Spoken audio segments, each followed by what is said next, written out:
Hey, everybody, this is Adam Strum, and we're about to go cruising into a better financial future with your host, Kim Cruz.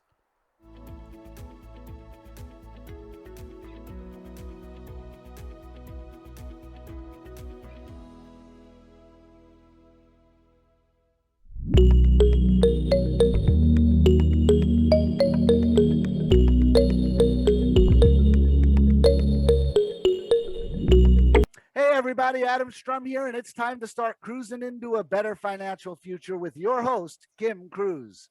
Hello, and thank you, Adam. I am Kim Cruz. I'm a wife, a mom, daughter, sister, friend, entrepreneur, and business owner of Cruz Credit Consulting, but not necessarily in that order. I have over 30 years' experience in corporate America and a passion for helping people succeed in all areas of life. And I'm joined by my good friend, Adam Strum. He's actually the brains behind this production. I'm Adam Strum, and yes, I spent 15 years in corporate America, 5 years associated to corporate America, and then said, you know what, I don't like corporate America. And I now own Financial Rescuers, US Financial Alliance, and On Target Strategies, three companies that help people and businesses get their financial house in order and get them back on track. And together we review our listeners' financial problems and address them with our experience, tips, tricks, and resources of network referrals to help you cruise into a better financial future. All right, so Kim, I'm going to tell you a secret. Yes, yes, There's a ship captain in the room. yes. The ship is coming ashore today just for us, right? Yeah, well, it's my friend and your friend, Clark Patterson, and he's right there in the room with us. And I'm going to let everybody know how I know Clark. Clark Patterson is a real estate investor and a realtor, but on top of that, his big goal these days is to help businesses, especially newer ones, get their feet wet, understand the waters that they're navigating into so that they can make bigger profits and so that they don't fall into the traps that new businesses fall into. And we had him on today to continue our getting your business house in order. And so I'm proud to introduce my friend Clark Patterson. Oh, Yes. thank you. Thank you very much. I've enjoyed meeting you and all our previous stuff, and I'm looking forward to our conversation today. Excellent, excellent. Awesome. We're excited to have you. Now, as you know, we start every week with an article that caught either Kim's eye or my eye, and this article actually caught. We called each other almost at the same time to say we've got to do this article, and Kim's going to introduce the article and give her thoughts first, and then we'll go around the horn a little bit about it. But it's really important that people understand this article and what it means for 53% of the United States population. Go ahead, Kim. Exactly. And, we touch on women in finances almost every show in some way or another. And Adam and I are passionate about the way finances are sometimes held over the head of women and they feel stuck and trapped. And that's one of our goals to help them out of that financial lock hold that they have. But this article came across my desk and it is from Experian and it just came out yesterday and it's Women in Credit 2021, how the pandemic affected women's lives and finances. And I just found it so interesting because it talks about how women actually were much more affected in the job world with the pandemic because typically women have the lower paying jobs and these lower paying jobs couldn't be done at home. So therefore, they were laid off. So the unemployment rate went through the roof, especially for women because of that situation. Um, but also, in other regard, um, there was some flexibility that women were finding because they were able to reduce some of their expenses and therefore pay down some of their debt. So I thought that was really interesting because we talk about the economy in this pandemic, but it's affected people in different ways. And like women, I think women just overall are more resourceful and they look for things that they are spending on in the I'll go. household and I'll they go. I'll go so far to say is that women are more responsible. that too. Yeah. And it does talk in here about the challenges that women face with them being at home, some of them, yes, working from home, but now they're also responsible for taking care of their household, which now includes everybody staying home all the time. So it's the woman's responsibility to make sure that the kids are online, they're going to school. There's room for the husband to work if the husband's now working at home. Everybody's now eating, and most of the time it's the woman or the mom that makes sure that lunch is being fed, dinner's being fed, snacks aren't out of control, and they're healthy snacks, and they're not raiding the refrigerator because that's going to make your grocery bill Yeah, go up. moms went from wearing 4 hats, which was their norm, to wearing 14 hats. And Exactly. and Yes. yeah, if anything, when the job market reopens, they're going to be able to get more positions than ever before because now they've learned a whole layer of new skills Mm-hmm. in trying to homeschool. Clark, I see you laughing because you know what I'm talking about. Trying to homeschool kids while still getting the cooking, cleaning, breadwinning, which a lot of them are the breadwinners of the family. A lot of women make more than their counterpart. Mm-hmm. Uh, all of this on top of taking care of the pets, running the errands, keeping the house from burning down, and I can't even begin to tell you how many other things. But I want to clarify a couple of things real quick, and then I'm going to go to Clark, and I know how he feels. We've discussed this on another call before he was even on the show, but I think there's a big misread going on here with this credit crunch. The fact that people have paid down their credit during the pandemic was inevitable. There was no other way to go because the places where you most used your credit card, the bar and the restaurants Mm-hmm. and the family outings and the movie theater and the putt putt course, mini golf for those who don't know what putt putt is, they're not there. You're not spending. So as long as you're making your minimum payment, not extra, but just your minimum, your balances have decreased over 6 months. Right. Not a lot, Right. but we see a decrease. I don't think it's that people got more responsible. I just think that they had no choice. Right. Exactly. So I And think there's a big misread going on there. yeah, and Plus, it plus does the fact say, that they got over their Amazon rushes in the first 6 months, and they said, I better stop that. Yeah, that too. when I know That the too. Amazon driver on a first Right. name There's basis, there might be an issue well, going not on only there. that, but everything they needed in the beginning when they didn't know how long they were going to be locked away in their houses, they Right. bought in those for, like Clark said, they bought in the first 2, 3 months. Then it was just shopping for shopping's sake Mm-hmm. or gifts Right. for a birthday or whatever. And so the Amazon crush and rush ended somewhere at the end of the summer. Mm-hmm. And from then till now, which is 7 months, 7 full months, there really hasn't been a surge in Amazon anymore. They're just level. But there has been a great reduction in the amount of credit card debt being carried, which is something this article points to. And it's an Mm-hmm. article we covered several weeks ago. Now, as far as women go, I want to give some of our viewers a little history here because we have Gen X and Gen Z, and neither of them understand what the boomers already know to be true. And that is that if you go back to the days when the three of us, all three of us were kids, mom didn't have credit cards. In No. fact, mom No. couldn't have credit cards. Credit cards were only issued to men until the Yep. mid 70s. Exactly. Mid 70s, not 60s, not 50s, mid 70s. Yep. The only card a woman might have been able to carry if she was a businesswoman, and there weren't a whole lot of those back then, was a Diners Club card, which could only be used at restaurants. Right. Yep. Yep. Okay. So the history is this. And, you know, women didn't always go to work. In the 50s, less than 3% of women in family settings went to work. Mm-hmm. By the 70s, it was about 12%. By the 80s, it reached 30%. Now it's at least, if not more than 50%. Mm-hmm. So people just look at today, the Gen Zers and the Gen Xers, and they're like, well, women just go to work. You graduate school, you go to work. That was not the truth for 191 years in this country. That was not how it worked unless you were a school teacher. That was Right. the only profession that was wide open to women from day one. Mm-hmm. Yep. And so I just Exactly. want to make sure people understand that history when they read the article that we'll put the link to the article in the description. But you have to understand how far women have come since fighting for their right to vote and making sure that they have good reason to have that right to vote. Women make up more of the population than men, and there's absolutely no reason they should have less representation than men, but they do. And it's really a completely unfair model. I mean, I have watched as women get called, quote unquote, ambitious for the same thing that we Oh applaud yeah. men for. Mm-hmm. And Mm-hmm. it's wrong. I mean, I don't see gender, I don't see color.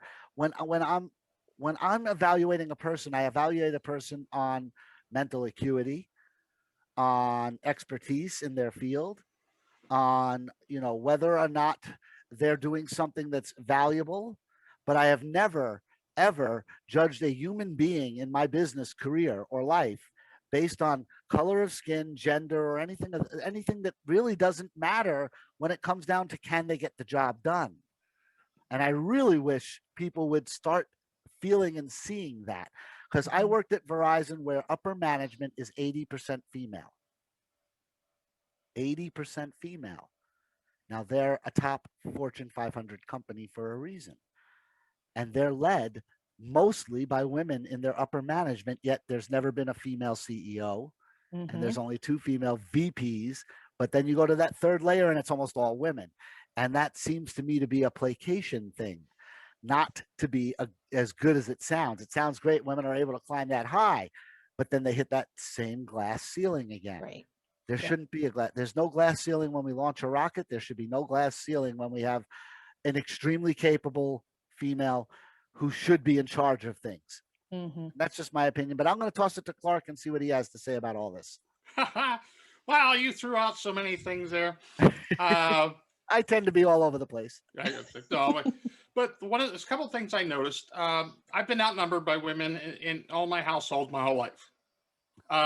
So they've never been. None of them have ever been pegged for the 1950s style routine. But motherhood is also revered. And what's just funny, what I'm interested to find out is if the Z generation comes out. I think a lot of women also learned that they didn't have to be a man. We'll see, because the pressure's been from a little too hard from some women's group is you have to be a man. No, I can be a so it's a choice now. And because for years my wife out earned me for a couple of years, because I decided to get out of the corporate world and go independent. Well, I could because she worked for federal government, Bureau of Prisons. Her job was safe. They were not going to get rid of the prisons. Even toward the budget crunch, my wife worked well. When they shut down the government under Bill Clinton, she was all worried about, I'm not going to get paid. I said, honey, you're going to get paid. They're not going to pay you. It may just be delayed a couple weeks. Right. It always comes back. That's one of the good things about federal unions. But. Yeah.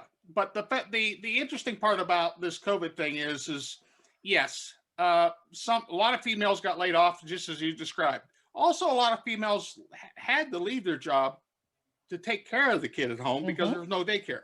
Exactly. And I have a niece and a stepdaughter that in the daycare and business, and they both, one owns her own business, and she was pretty dry for a while. Now she's slowly bringing some people back, but the cash flow is definitely cut off for her. And it's her house.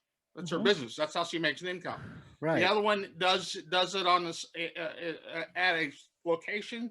She's picked up a couple nanny jobs that have,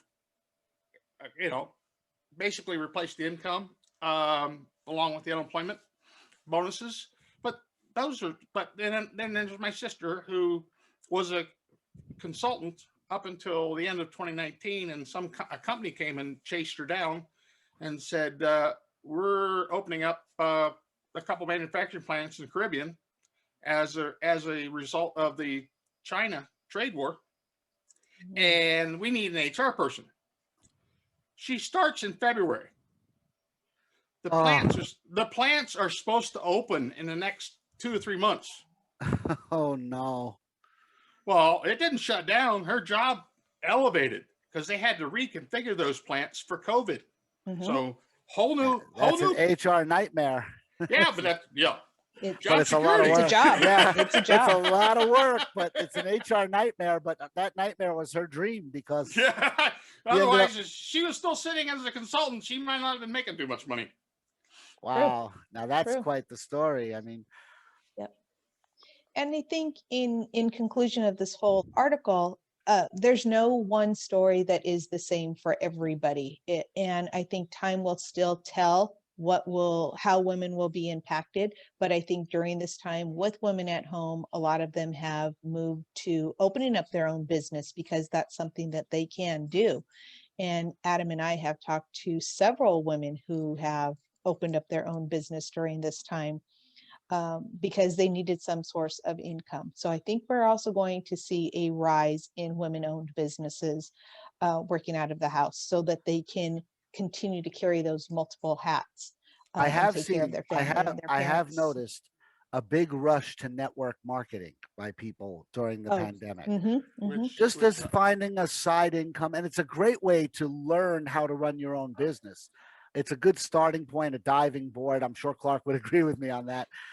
Network marketing is not going to make you a millionaire unless you are like an incredibly well-known person with, 50, 60,000 Twitter followers and the maximum number of friends on Facebook.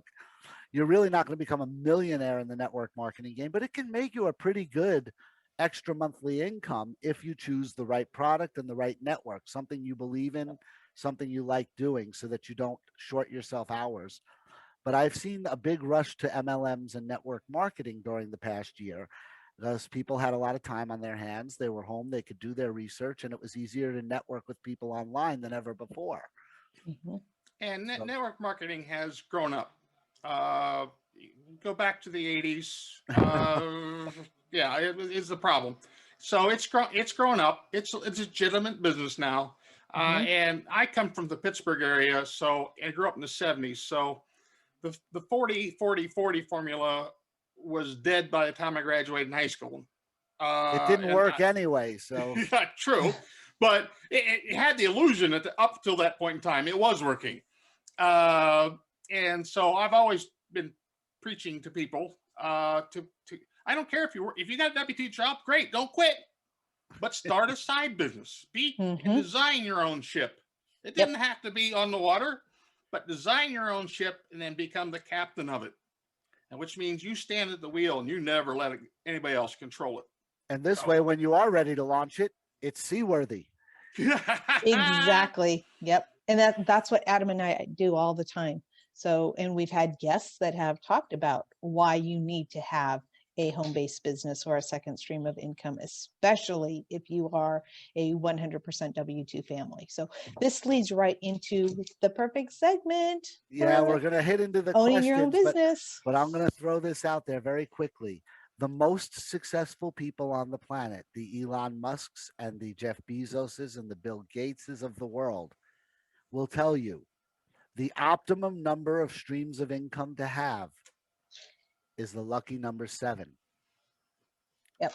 It is the optimal number. 8 works, 6 works, but 7 is the sweet spot. If you have 7 different streams of income, you're going to be successful. Even if some of them just give you a teeny bit of income each month, $100 from this, 200 from that, they grow. And you reinvest and you grow all 7 until one of them jumps out so far in front that you know what your path is. It becomes clear. And that I just want to throw that out there because we've been doing this whole series on business. We did a whole series on personal finance, and we're about to marry the two in a week or two with some of our guests. But Clark, we have some questions from people who view us every week. They're tired of hearing from me. They're tired of hearing from Kim. They want a fresh perspective, and that's why we have you here today. So we're going to hit you with the questions. We'll answer them along with you, and let's see if we all agree on the answers. I'll start the first question. I have it in front of me, and it comes from my old neck of the woods. Peter out in New Jersey sent an email to us that says, "What should I know about my industry before I open my new business?" As much as possible. But and I'm going to pull back into one of my mentors from the class Profits, and so I'm going to use what he lays out. first of all, you have to start out with a business plan. And the business Ding, ding, plan, ding, bingo. the business plan is not everything, but it is a very top level identifying what's your niche, what's the market, who's your competitors. And that's where you find out what you need to know about your industry. And then hopefully you can interview customers of those competitors and learn what they like, what they don't like, what are the competitors missing. But that's the business plan. And so you put the business plan together and you're going to look at it and you're going to have people like Adam and Kim look at it and give you feedback, and it's going to be several iterations. Right. But again, part of that plan is you're going to study what the competitor is doing. Are they successful? You want to copy that. Mhm. And what are they screwing up? And you want to Innovate. solve for that. Make the differentiation. So it's the niche and understanding the market and coming up with a business plan. I completely agree. If I told you right now, there's a 4-carat diamond hidden in Dayton, Ohio, would you just willy-nilly get your butt out to Dayton, Ohio and just start going house to house for 18 months in order to reach all the people in Dayton looking for it? Or would Nope. you'd want a map? You'd want something to narrow down how to find that diamond. That's your business plan. See, everyone thinks it's this very detailed, horrible document that takes forever to write. No, you just simply are writing out what your strategy is, why you're going into the field you're going into, whatever that may be, and how you plan to get to success from where you are right now. It's a roadmap. It's nothing more than that. Without that map, you're searching for that 3-carat diamond that I hid in Dayton, Ohio, that you're never going to find without a map, because Dayton is a very big city. Yep. I hope that describes what you were trying to say there, Clark, because that's what it is. That's very perfect. Yeah. All right, Kim, go ahead, add to this, please. I absolutely agree. And know that your business plan isn't set in stone. Your business plan can evolve. And if something's not working, you replace it with something that is working, or try a new avenue to hope that it works. But research is definitely key. You have to do your research. You cannot, I'm a very big advocate for, if you have a dream and a belief, you're going to jump in and you're going to do it and you're going to figure it out. But you do have to research it and find out what your competition is doing and what they are doing that resonates with you. And there's nothing wrong with doing the same thing under your brand. Obviously, you're not going to copy their brand, but what they're doing, by all means, make that fit into your plan and your work and your business. Don't think it won't be successful, because there's room for Burger King, McDonald's, Wendy's, Smash Burger, Carl's Jr., and I can go on. There's 112 different places to get a burger. You just nailed it, and that's perfect. Yep. There's 112 different chains where you can go get a burger, and there's room for all of them. They're all doing really well. Mm-hmm. So just because you're doing something that someone else is doing doesn't mean you're the same as they are. Your personality, your spin on it, it's like American Idol. Make it your own. Exactly. And that's the best way to say it. Kim, throw out question 2. Let me get my Louisville Slugger, and let's see if we can knock this one out of the park. Question 2 is Jennifer in Oklahoma. And I love this question. Do I have to know about sales to be an effective entrepreneur? I am going to split that into 2. I don't blame you, but yeah, I get why. No, and a lot of people miss this. They don't understand it. And sales and marketing is not my strong suit, okay? Because the first 20 years of my life, I grew up in Appalachia. Sales is a very, very, very bad word. My dad was a real estate broker. He consciously hid the fact that he's not a salesperson. He would not go to funerals of people that he knew, because he didn't want to be accused of, he's just here to get the real estate deal. Well, guess what? He already had the real estate deal. But he still wouldn't show up to funeral. Now, if it was somebody really close to his family, what he'd do, he'd make arrangements for private viewing with the family before the funeral opened up. And that was to get away from the sales. So I had to spend the next 20 years getting that crap out of my head. So or the signs. I don't mean to interrupt, but I've been to Appalachia, and the signs that say salesman will be shot on sight. I've seen those front yard signs out by the gate. You know, if you were planning on knocking on my door, there's one next door. Have a nice day. I've seen all of them. So marketing is one of the most misunderstood phrases in the small to medium business. Marketing is more important than the sales, believe it or not. Marketing is what gets your leads, and leads, getting cold leads and getting them to what they call the warm space. That's when your salesman comes in. If they're properly warmed up and with a little bit of training, they should be able to close no problem. If you're relying on your salesman to land a swordfish with a 4-foot bamboo pole, you're gonna fail. Yeah, that's a good analogy right there. But yeah. So marketing is the big part, and yes, you do have to worry about it and understand it as an entrepreneur. The sales skills can be learned. And the sales skills, if the product you are selling is something you are passionate about, guess what? That part will come natural at the beginning. Yes, you want to perfect those skills. Yes, you want to get better. You want to train. And once you get a sales staff, you want to train them on the skills. But the marketing piece, which is always the first thing that gets cut in a budget, which always is the stupidest thing that gets cut in the budget, is marketing. True. Now, the other thing is, remember, everything, this is all math. Because you got a business plan, right? On that business plan, you have a vision where you want to be out in 10 years. Now you got to create a marketing plan or strat plan, the strat plan, which says, if I want to have this much dollars in revenue in my 10th year, how much do I have in 5 years to get there? How much in 3 years do I have to get there? 2, 1, months, weeks, days. So that math formula, that strat plan is your cash flow.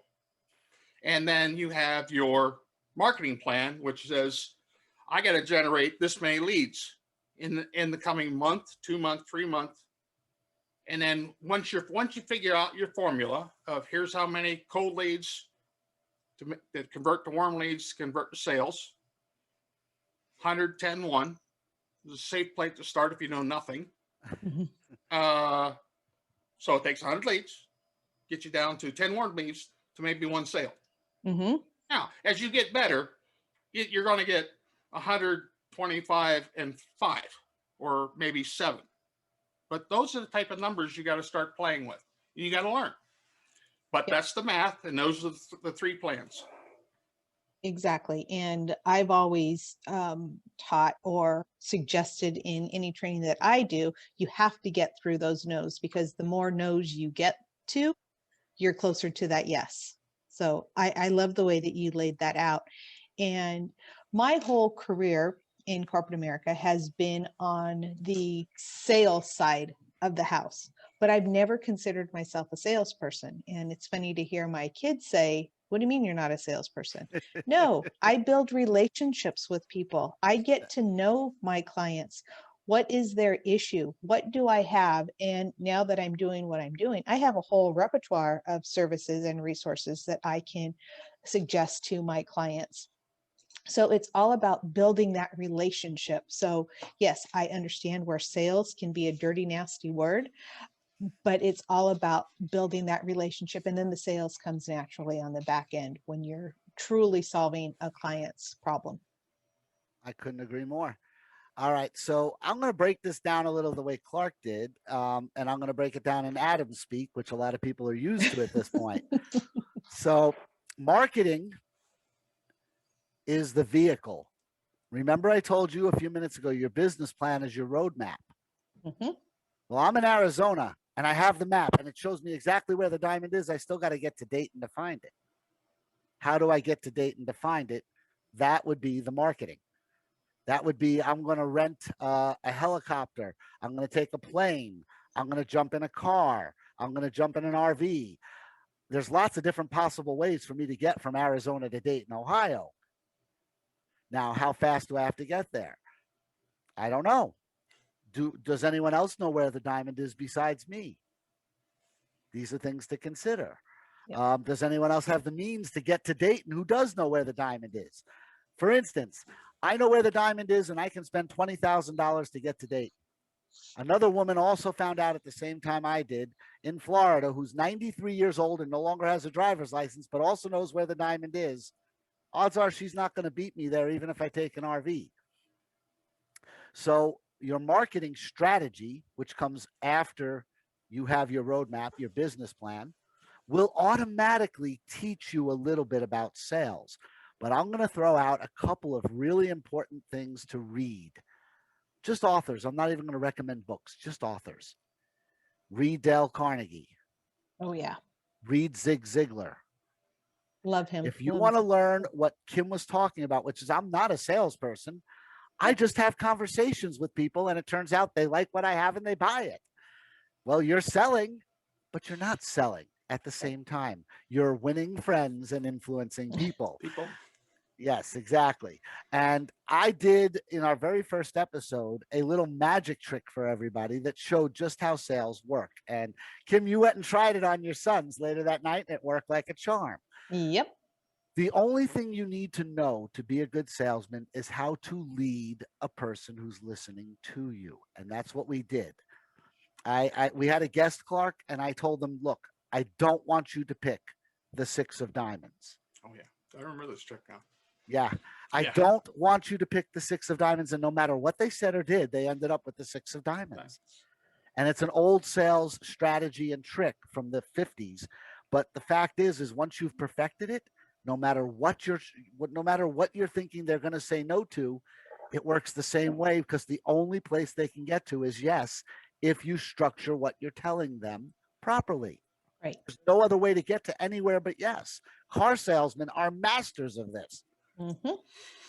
No is not in their vocabulary. Same with insurance brokers. They've never heard of no. They turn it over and make it on. On what? I said no. I know, but on what? But there's a good reason for that.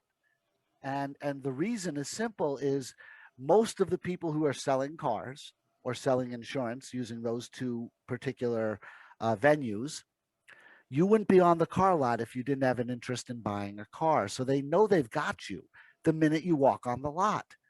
You wouldn't be calling about insurance unless you were looking for insurance. Right. So they know you want what they have. Therefore, there's no reason to ever end up at no. You just got to figure out what fits into what they were thinking when they walked on the lot or called the insurance company. So do you need to know sales? You need to know how to sell one thing. If you can learn to sell one thing, no matter what industry you go into, you will be great at sales. That one thing is yourself. Clark is a master at this. He actually enters people into classes that teach this type of thing. And they're, nice courses. They're very cool. As far as if you're thinking of opening a business and you want to get to where Amazon is, this will give you the foundation where you could build your own Amazon. The courses that Clark and the company he works with offer literally teach you all the tips and tricks you need to take something that's a small 1-2 man show and build it into a 3,000, 4,000 employee company. I did my research and I know, and you and I talked about it at length in our first phone call. And when he says accelerate your business, he's not talking about going 0 to 60. He's talking about going 0 to 6,000. Warp speed. Bingo. All right, so I've got question 3 all warmed up and ready to go. Clark, you ready for question 3? Yep. All right, so we got Dale up in Connecticut. And Dale wants to know, are there ways to ensure I can make it through the first year of my new venture? Go back to question 1. You want me question to read? 2. and just add the third with the strategy. So business plan, marketing plan, and your strategic plan. The strategic plan marries the marketing plan into basically your cash flow. Here's the revenue coming in. Here's the expenses going out. What's that look like over the next 12 months at minimum? It should be out. It should be out at least 3 years in my mind, with ballpark numbers for year 5 and 10, because you're looking 10 years down the road always. Mhm. If you don't, and you're nearsighted, you're going to run off the cliff. All right. So when you have those numbers and targets, do you need cash at the beginning? Well, you better plan on, if you put it this way, if you're planning on quitting your W-2 job, or you don't have a job, okay, so there's no other income coming in, do you have the next cash for the next 6 months to live and start this business? If you don't, go get a job. I agree. Because if you're not secure, then you can't clear your head enough to run your business. One of the things Exactly. about, the only thing I didn't say last time about sales is always remember it's about them. It's not about you. Mhm.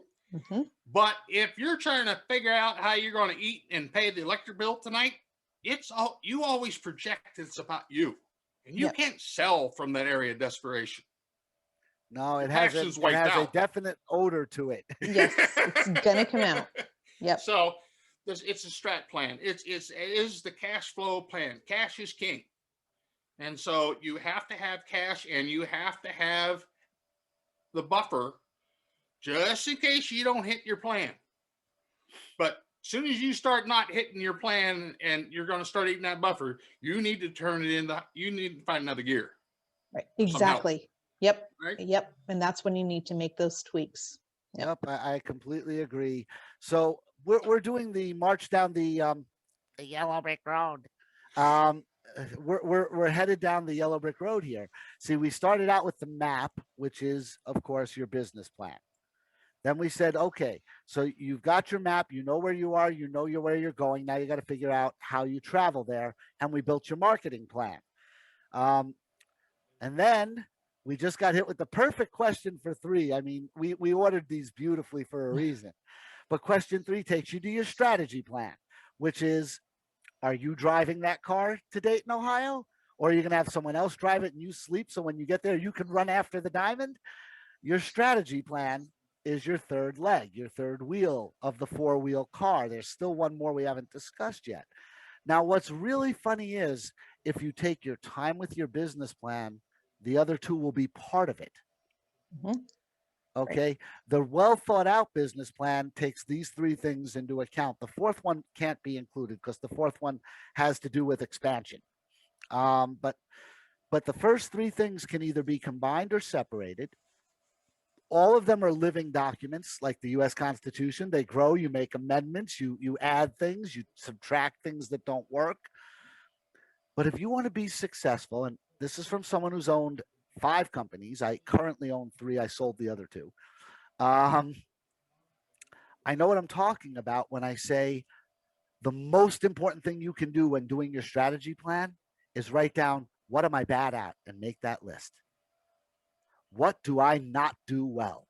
For instance, Adam Strum is one of the most disorganized human beings on this planet.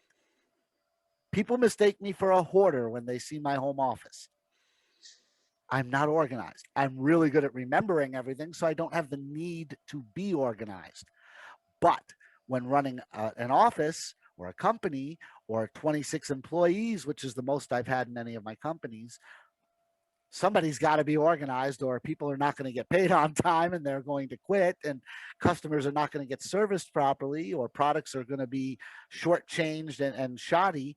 So what do? That's simple. Find someone who has the properties you're missing. This is how partnerships are made. Steve Wozniak is not the great face of any company, but Steve Jobs would never have been successful without him. The 2 of them combined to make Apple what Apple is now. Jobs had the vision, the ability to speak to large audiences and stay calm. All of that. Wozniak had the skill to build anything that Steve Jobs could think of. and it was the two of them together that built Apple. And now Apple is one of the biggest four companies on the planet. Yep. Everyone has an eye something, and if not, they at least have an eye. Okay, so you know, everyone knows Apple.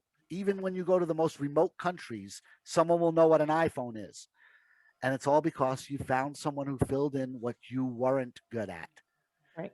Don't be afraid to partner up. Don't say, "Well, I wanted this to be my company," because again, you're making a fatal flaw. Yeah. It can be your company.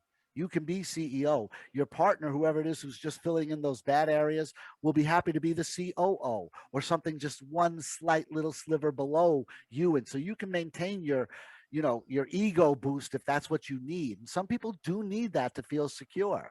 For instance, Bezos will never work for anyone else. Even if he was completely broke and went homeless, he wouldn't work for someone else. He can't work for someone else. Right. But he's owned Yahoo, and he's owned, you know, he's owned some major stuff besides Amazon. Amazon failed. Amazon was one of the biggest failures ever when it first started. For 5 years, they were in red ink, drowning in it. Barnes and Noble buried them. Dalton booksellers buried them. That's what they were. They were a bookseller. That's Right. all they sold when they opened their doors. And they weren't very good at it. But Bezos surrounded himself with people who said, you know, we could be bigger than this. Why are we just concentrating on books? We can offer everything. We can build a new platform. And all of a sudden you have Amazon, the Amazon we all know today, where if you tell someone you're taking their Prime membership away, they feel like you're sawing their leg off.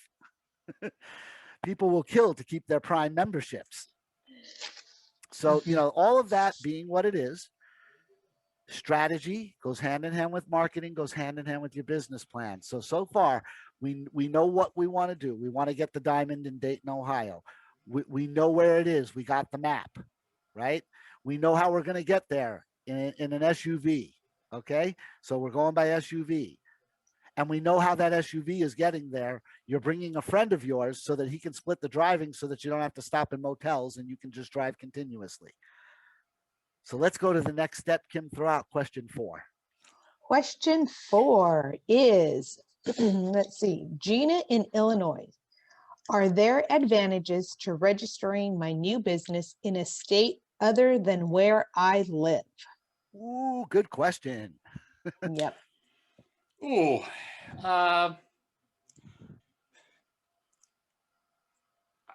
This is my opinion that you need to speak to a lawyer or a CPA.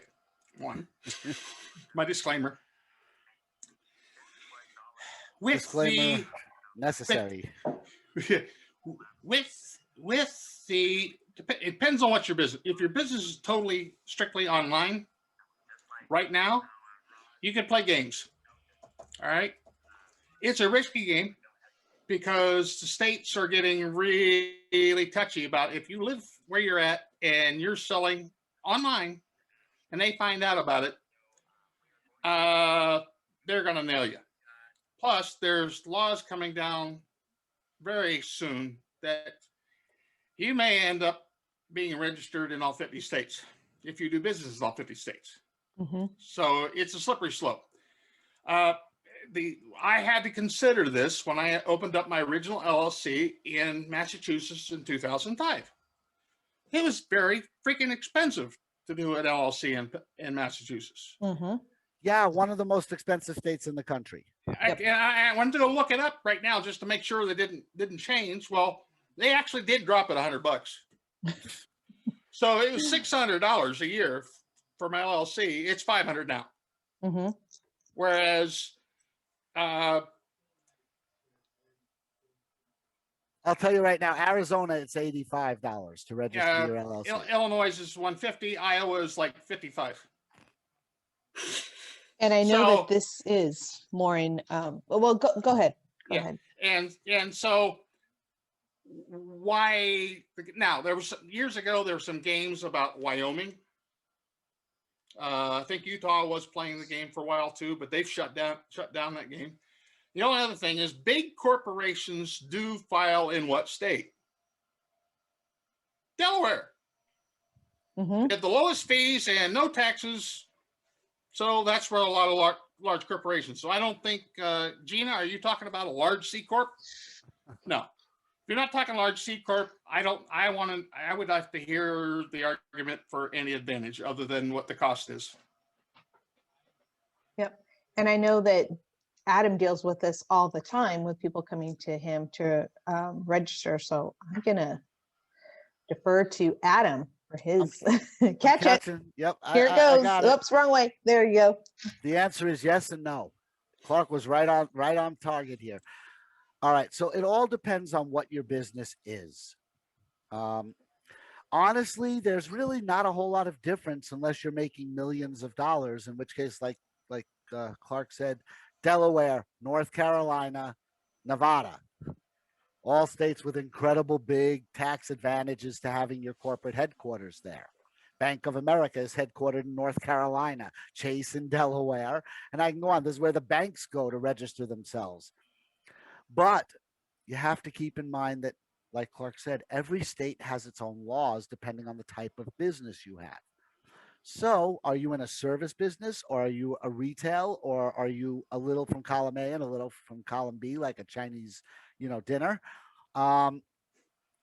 If you're a service, the odds are it's just best to register in your state, because your state's going to come down hard if you don't have the proper licensing in your state. And most service businesses require some sort of licensing, whether it be a realtor's license, a mortgage broker's license, a debt settlement license, which is required in about 46 states these days. A fiduciary license if you're a financial planner, and et cetera, et cetera. Most services, not all, but most, require some sort of simple licensure at the minimum. Mm-hmm. And if you're operating in state A where you live, Illinois in this case for our question asker, Illinois does require a license for a lot of services. If you're an online retailer of a product that is not a service, just a product, you're selling handmade quilts online at Etsy or whatever the case may be, on Amazon, Etsy, on eBay. Mm-hmm. You may not need to register in Illinois. Illinois is a high tax state for businesses. And you may think about neighboring states where it's easy for you to get a PO box or some sort of residence, so that you can show that you have a presence in the state where your business is located. And that's somewhat important, because businesses need something called a statutory agent in all 50 states. Mm-hmm. What a statutory agent is someone who can accept important legal document mail on your behalf if you're not findable.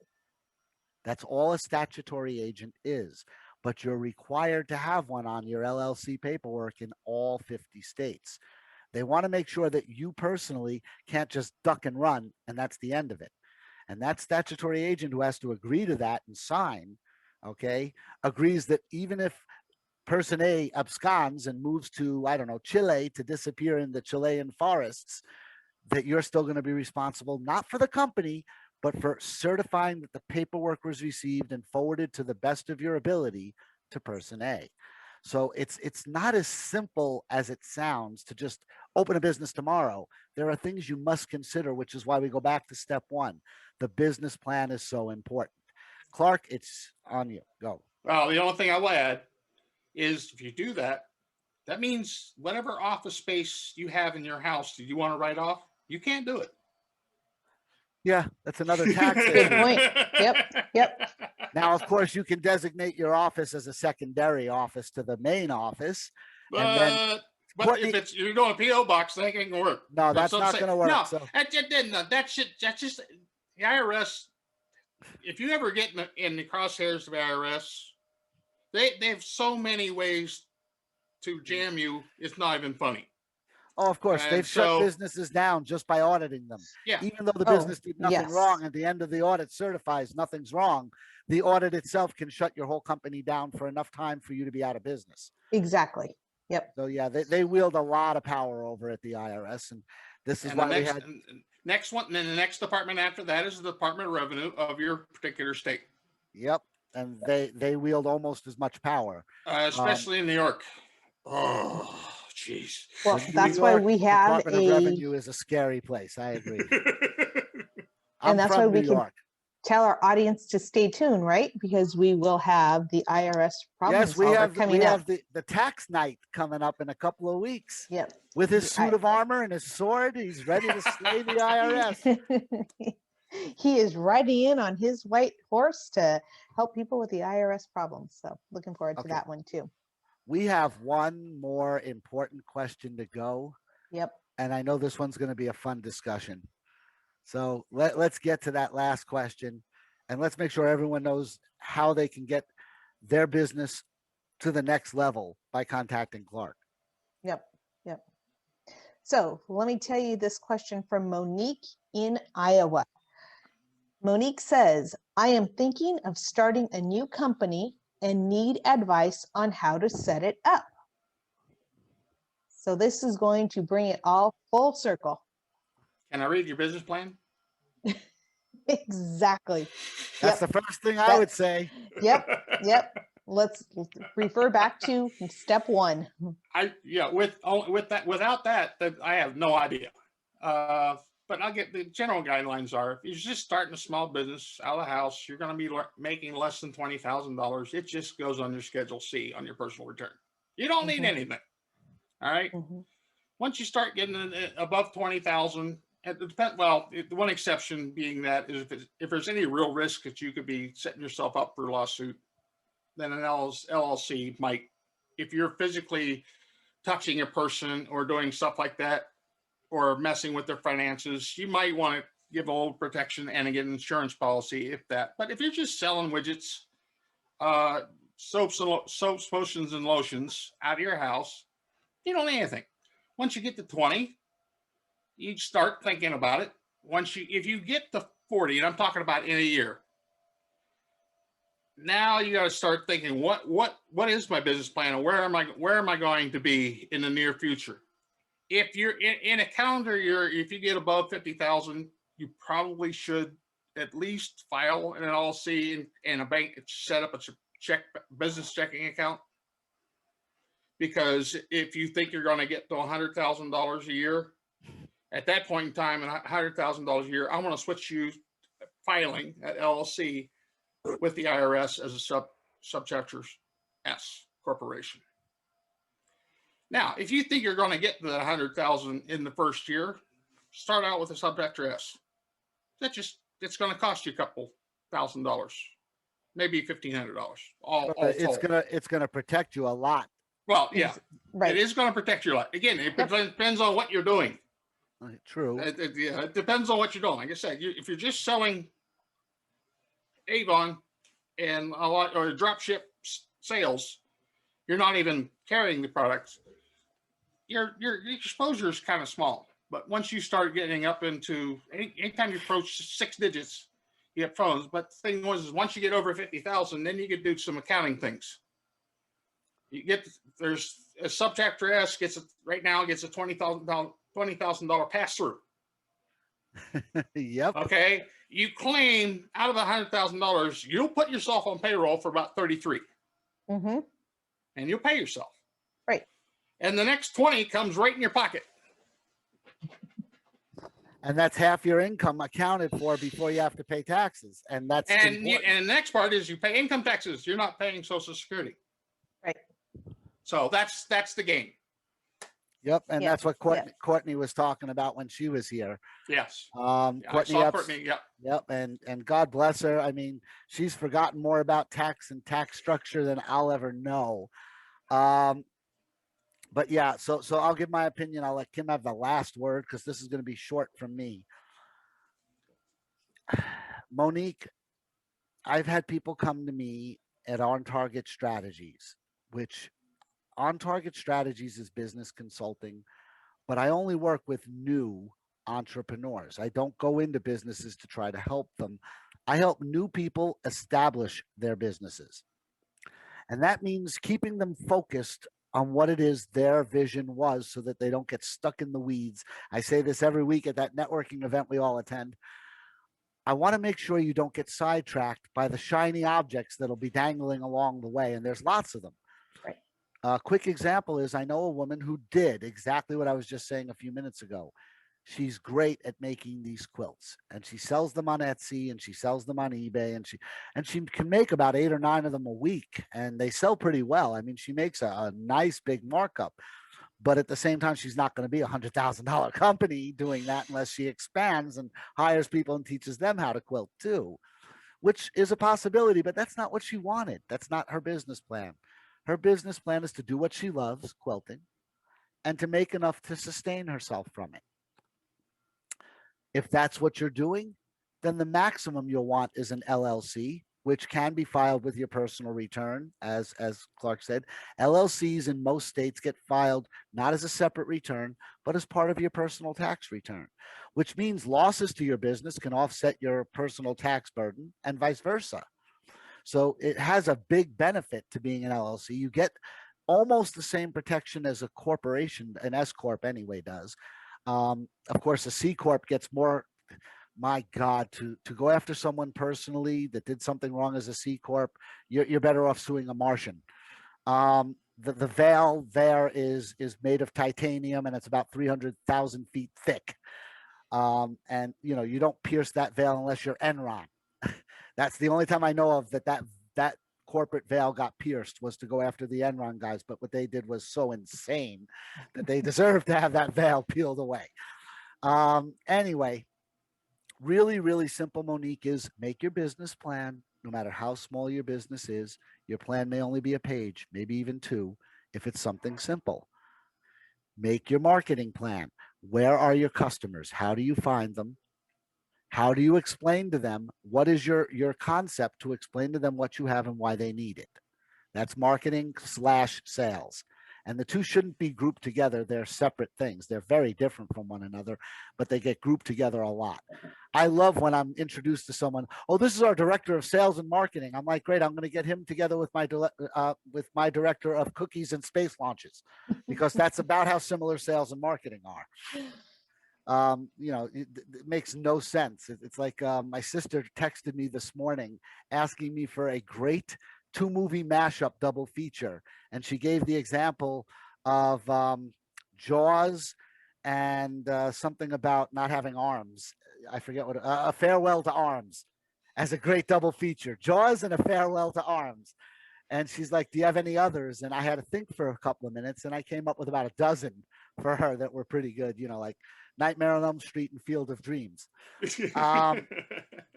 I gave her a whole bunch, and she's like, wow, you're good at this. But that's not the point. The point being, you make your plan, you learn what you're going to be doing, how you're going to be doing it, how you get there. And then that fourth wheel that Clark just brought up, the tax part of this, how to appease the government so they don't interfere in your business. That is the fourth wheel, and you cannot put that in your business plan because it all depends on what happens once you get started. So it really can't be in there already. It has to come after you start, because you could be riding a bike and not know it. It's the first time in a certain neighborhood, and then you find out your entire ride's going to be downhill. Well, now it's going to be a lot easier to ride your bike to your location, isn't it? You're not going to be pedaling as much. You're probably not even going to sweat. You've got the breeze and you're not pedaling. It's not exercise anymore. It's just letting two wheels carry you to your location. It's not what you expected. Well, the same thing could happen here. Monique, you could open your business, whatever it is. You're selling IkiBots. Okay, IkiBots. Nobody's ever heard of IkiBots. Who cares? Now we have. Right. You're selling IkiBots, Monique, and you open your website up, and for some reason in the first week, you get 250,000 orders for IkiBots. You were not expecting this. The guy who sold the pet rock was not expecting to be a multimillionaire. It happens. There's a woman in New York who sells poop shaped like different figurines, freeze-dried poop. And she's big business. I mean, she's making a lot of money doing it. That's not what's important. What's important is having that structure that Clark spoke about, and that I spoke about, and that Kim spoke about. Knowing your foundation is solid, whether you get 2 orders your first month, or 200 orders, or 2,000 orders, or 200,000 orders, you have that foundation to fall back on. You can slow down or speed up based on the fact of how many people order your product or service. And then once you have a forecast, which you got to wait 90 days to do, you can't forecast anything on 1 month. You need 3 consecutive months to make a proper forecast. Then you know whether or not you need a tax accountant, a strategist, or whatever it may be to help limit your exposure and your losses of your business to government agencies that are going to want their cut. So, we just came full circle here, and I'm going to let Kim have the last word on this, but that's what it's all about is build your foundation, then build your house, then protect your house. Yep. Yep. And both of you touched on so many great aspects that trigger thoughts for me. And it all starts with doing your research to find out what the best thing is for you and the industry that you're in, and which leads to the exposure that Clark, you mentioned. So your exposure with a lotions and potions and things like that you're selling is very minimal based on your price tag compared to an independent contractor or self-employed person that has a higher ticket item. So your exposure is a lot different with the product that you're selling as well, because you can sell a project that's $200,000 where your exposure is a lot different than the lotions and potions. So that's one thing. And then know going into this that you are going to have to pivot. We've talked about pivot and transition of all of that. Those are the words of 2020. But you have to be willing to make some changes. And big corporations do this all the time. Literally daily. Well, you mentioned something, Adam, that reminded me of my younger days at UPS, biggest transportation company in the world, back in I'll date myself, back in the early 90s. I was working for their board of directors at a very young age, right out of college. I was a college graduate, and I was working for their board of directors to transition their umbrella used to be sales and customer service. I was an account executive that handled the customer service aspect and the sales aspects for the major companies in one of our local areas. So I was responsible for going into their warehouse and inspecting damaged packages and determining whether or not we were going to honor those damage claims, and then turn right around and say, we're not going to honor that claim. So we're not going to give you that $200 that we damaged because you didn't package it properly. But by the way, can we increase your volume of shipping to now $1,500 a week? In order to maintain your account.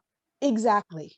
So I actually brought that to my management's attention and said, we can't do that. I can't be the same person that denies a $200 claim, but asks for $1,500 more. It's in my best interest to just pay that $200.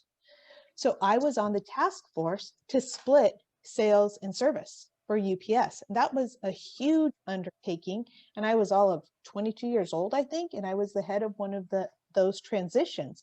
Foresight. I love it. But that company had been in business for a very, very long time before I came along. So they knew times are changing. There's competition on the road now, and literally on the road.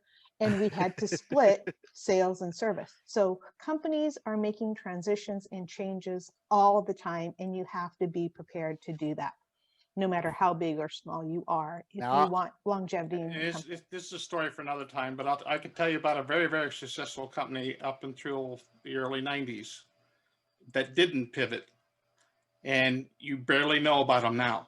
Mm-hmm. There's a lot of those. There's a few of those. Now, because in 1980s, I worked for a guy that was listed in the Forbes 100, and he had the whole industry by the tail. But this is Women's Month. This is Women's Month, right? Yes, it is. That was the thing he could not understand. Wow. Not good. Not good. Yep. See, I've watched a lot of companies that I've been brought in as a quote unquote efficiency expert, and my time at the communications company that I worked for. I named them earlier. I'm not going to keep saying their name because I don't want them coming and talking to me again. I've severed ties with them. But they've become, from 1999 till about 2018, they became obsessed with everyone who works in that company, whether they're a clerical person, whether they're a lineman, whether no matter what they do in the company, they're also supposed to do sales. Hmm. Now, we've all seen this. If you've ever been to an electronics store, if you put your foot through the doorway, not your body, just your foot, 7 salespeople will be talking to your foot saying, "What can I show you today? Are you looking for a big screen TV?" They're selling your foot before you've even entered the store. But then you go to someplace else that has learned from that mistake. Like in my neck of the woods, it was Fry's Electronics, although they just consolidated and took the last Arizona store out. But you could walk in there and you couldn't find a salesperson when you wanted one. But it's preferable. It's preferable to being attacked when you're not even sure. You may just be there to browse and they're trying to sell you a $10,000 TV with a $2,000 insurance policy in case it breaks. And like my old buddy, God bless him, may rest in peace, John Panette used to say, if it's going to break, I'm not going to buy it. I'm not paying $2,000 for insurance. I'll just buy another TV if it breaks. Um, it's oversimplified, but yeah, the separation of sales and service is a must if you want the public to feel comfortable working with you. Now, what people don't understand is the UPS Kim is talking about is the UPS we all know and love. But when she started there was no slogan, "What can Brown do for you?" It hadn't been invented yet. And there was not a single UPS store open to the public Nope. yet. Mm-mm. Okay, so they weren't the company they are now back then. They were shrouded in a lot of secrecy about Oh, how it we were all a got done. privately held company. It was Right. owned Much like by. FedEx, all we knew is, hey, if we give them our package, it gets there and it gets there quick. Yep. That's pretty much all anyone knew. There was no internet really. There was an internet, but it was just in its baby stages. You weren't tracking UPS packages on the internet. There was no way to do that yet. Oh, I So, was excited to get my first pager when I was working at UPS. And I yeah, always which had to meant have running around trying to find a payphone to call them back. Yes, I'm out here and on have the. quarters in your car Yes, and have exactly. the Thomas guide. Thomas guide Oh was my a God, I staple in remember that. everyone's car. Yep, I Yep. remember that. So, it was a different world. Today, the world is a tiny place. Yeah. It really is. That the same earth that we lived on growing up in the 60s and 70s and even the early 80s, that world is the world we're on, except now it's 100 times smaller than it was. Right. In Because the our 80s, reach is so yeah, much closer now. in the 80s, the only way I could contact someone in Japan, okay, was to wait until nighttime so that I didn't have to mortgage a house to pay for the phone call, Mm-hmm. call Mm-hmm. them late at night on my discount calling plan, and hope for the best that the conversation wasn't too long. And now I can IM them on this and they can answer me back in seconds and there's no charge whatsoever for it.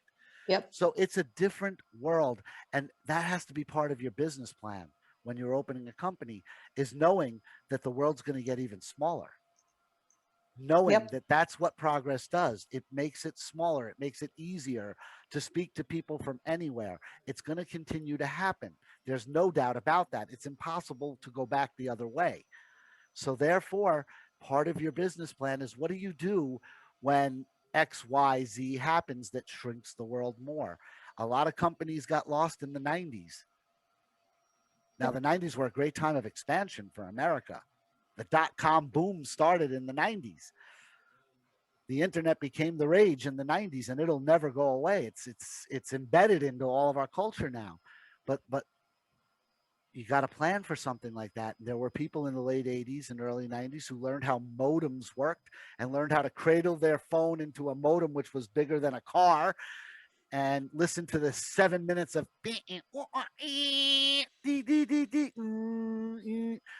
and then waited 6 hours to get 6 sentences texted to them over a computer, over that baud modem. But those people, when the home computer finally came out, were a million light years ahead of the rest of us. They understood how everything transmitted at the base level. They're the ones that could go into that MS-DOS black window you've seen on your computer and type in a command and change your entire computer structure with it. Yep. Okay. And I was one of those people. So I actually understand MS-DOS language. But the fact is, you got to plan for what's coming next. If you don't, you'll get blindsided. When you get blindsided is when you go bye-bye. Very famous movie. We talked about it last week. Miracle on 34th Street talked about the two biggest retail giants the world had ever known at that point, Macy's and Gimbels. Macy's is downsizing rapidly, and Gimbels has been extinct for over 20 years. But they were the biggest companies. Everybody knew who those two companies were when that movie came out. There was nobody who was shocked to hear the name Gimbels. But if you ask any Gen X or Gen Z person today what Gimbels is, they'll be like, Gimbels? Gumby? Are you trying to talk about Gumby? You know, they don't know what a Gimbels is. They ask their mom and dad when they see the movie, what's a Gimbels? And it was one of the largest department stores in the world at one time. So, you know, they didn't plan for the future. They didn't plan for how retail was changing. Macy's did, and Gimbels is gone. Yep. And your Fortune 100 company, Clark, that you worked with, they're gone. I've worked for a few myself that are gone. I worked for brokers who made literally hundreds of thousands of dollars a day, but they didn't plan for the 1980s and the big changes, and they're gone. Yep. They're working for someone else in a slightly lower level, you know, trading broker position, and they're happy, and they have their little house on the island with a white picket fence and 2.5 kids and whatever. I don't know how you get a half kid, but you know, 2.5 kids. Yeah. I'll leave that to, you know, Saul or one of the great minds of the Bible, how you get a half a kid. But Well, anyway, I'll let it go at that point. But plan, always look ahead, always be the visionary that sees what's next. That's my advice to new businesses. yeah, solid advice. And I'd like to turn it over to Clark now and give us some final words and final thoughts. What would you like our audience to know? Well, first of all, to go along with what Adam just said, my advice is always find mentors. Okay, find people that have done it before you, that are smarter than you, and learn to be open and contribute. So I love to find, one of the things that drive me crazy about COVID is in Chicago, I came here and I enjoy it because I get to meet different people all over the place through the networking events or business lunches and whatever. And for the last year, that's not possible. But I remember in the Elks Club when I was unfortunately an insurance agent for 3 years back in the early 90s. But at the Elks Club lunch, I had lunch with my father, who's a real estate broker, a couple of lawyers, a couple of government workers. Occasionally, the auto dealership guy came in, and a couple other business owners came in, and we're sitting there for lunch for an hour, and we're talking about politics, half. The other half, we would talk about business. We would talk what's going on, what's changing. And you need to get out of your business and do that. Too many business owners I've seen say all they do is, I work on my business, I work on my business, I work business. And then what they lose is what Adam just talked about. You got to pull your head up. You got to look around and see what's going on so you can look down the road. But find mentors. That's the reason why I love this course, Profits, because it has 6 of my mentors that I've met in person, and I love and respect them, and the knowledge that they dump into a 6-8 hour course, believe me, is immeasurable. They compressed it. You're not going to get this on one swipe. It's going to take you 2, 3, probably 7 times over a year of reiteration, because every once in a while you're going to say, "Oh, I missed that the first time," because your knowledge built it up. So it's the same reason we all watch Star Wars 6-7 times. you miss a lot of stuff because that movie's so long and so many different things are happening that it's when you go back and watch it 20 years after thinking you saw it all and saying, I don't remember that. Oh, I didn't know that happened. it's amazing, and I will highly recommend. I'm not allowed to, advertise things because we're not monetized on this channel. But I highly recommend the Profits course. I happen to know some of the names that help put it together. I know what Clark is doing is in the best interest of new entrepreneurs or entrepreneurs who've been at it for a short while and don't feel like they're getting anywhere. Mm-hmm. This is the type of course that will just explode them into the next level. There's no doubt about that. You're learning from people who've done it before, not once, not twice, but 10, 15, 20 times. They are so good at building new businesses that they build a business, and the minute they see that it's reached its point where it can survive on its own, they walk away. They don't sell it, they walk away, and they keep a vested interest in it so that they make some money off of the fact that they help build it. But they just build them and walk away. That's how good they are at it. And Clark, am I wrong? I mean, Oh, you are exactly correct. Yep. So these are the guys who do that. They're not venture capitalists. They're venture strategists. They're entrepreneurs through and Yeah. through. Well, yeah, and they're serial entrepreneurs through and through, all of them. I'm a serial entrepreneur with only 5 businesses. You're a serial entrepreneur. You've had 3, I believe. Yeah. Kim has had 2 and worked for some pretty big corporations on top of it. All of us, we venture out, and don't get sad if you start to get bored with what you thought was your life's vision doing business A. Don't let that make you sad. It should make you incredibly happy because you already have business A, you fulfilled a dream, but now you're looking for another. A lot of people get caught up in that and they say, what was it all for? It was all for so that you could learn so that B comes along and you can make B a monster in comparison to A. Let it motivate you. Right. Yep. Don't think of it as your life's work. Think of it as the work you like to do in your life. Exactly. Best advice I can give anybody. Solid advice. So if you want to know more about the Profits course or Clark or what Clark does, or even he still is registered in the real estate game out in Illinois. If you want to know any of that, all of his information will be found in that wonderful little description box below the video. Along with it, and I'm going to let Kim do it this week, we could use more questions. We're down to only 12,000 left in the inbox. And, we do 5 every week, so we're going to be running out very shortly. And for that reason, Kim, where can they send their questions? They can send them to questions@cruisinintobetterfinancialfuture.com. And that's cruising, CRUZIN, into a better financial future.com. Cool.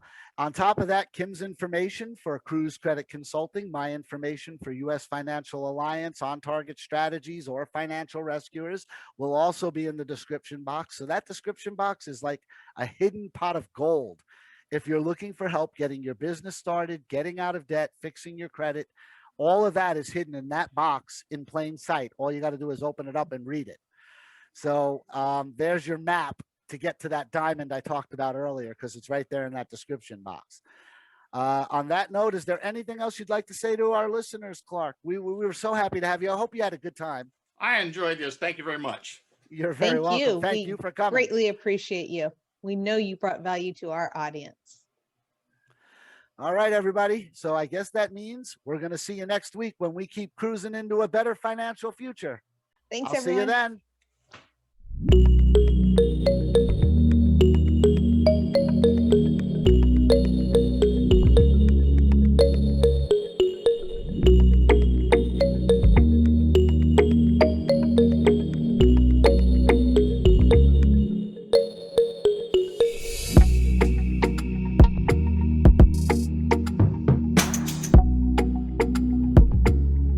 Thank you for being a part of Cruising into a Better Financial Future. Don't forget to hit subscribe so you don't miss a future episode.